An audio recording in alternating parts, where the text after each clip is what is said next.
European level, there's one key policy initiative in terms of all of research across Europe, which is the European Research Area, which was originally founded in the year 2000. And the idea was that following the single market from 1992 for the free movement of goods, services across Europe, the single market for research, the free movement of researchers and knowledge across Europe was from 2000.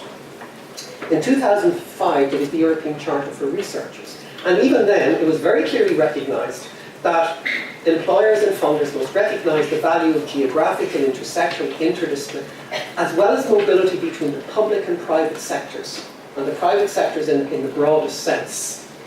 And so in fundamental European policy in terms of research funding and that, it's fully recognised.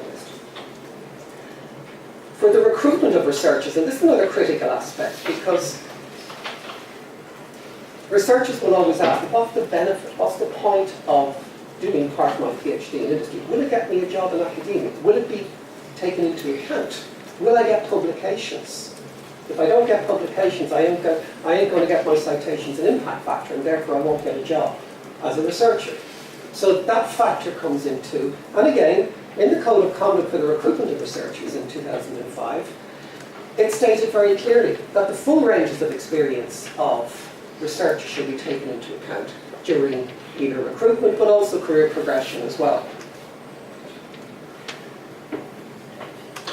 So how are those policies implemented, certainly at European level? Well, there's a number of initiatives. Oops, sorry. And if we focus that a little bit more on the doctorate, which is what we're talking about today, in 2005, the European Universities Association launched the Salzburg Agreement, which was a statement of principles around the doctorate itself. And it was the first time they had done it on a collective basis across Europe. The EUA has about 7,000 members right across Europe. Now, the fundamental, very clear statement in all these policies has been that the doctorate was fundamentally a piece of original research that results in a thesis. Thesis may be different depending what country you're from, whether it's a collection of peer-reviewed publications or a single piece of work which is then published elsewhere. But that was the fundamental principle. But in addition to that, there was a very clear recognition that there was the need to engage with other stakeholders, the need to recognise the fact that people would move out of the doctorate, out of the academic environment, into other environments for work.